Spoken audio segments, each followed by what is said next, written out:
Hello everyone, my name is Sheikh Chand Basha. I'm the faculty for Aptitude and Reasoning at Vignans University, Vadlamudi, Guntur.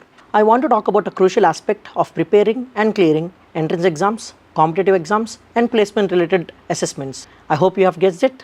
Yes, it's aptitude. Aptitude in general refers to a person's natural ability to learn and apply while performing tasks. It enriches one's problem solving, critical thinking and decision making skills. Coming to UPSC, aptitude plays a significant role in clearing CSAT, Civil Services Aptitude Tests, for civil aspirants. As you all know, CSAT is a qualifying paper for prelims exams.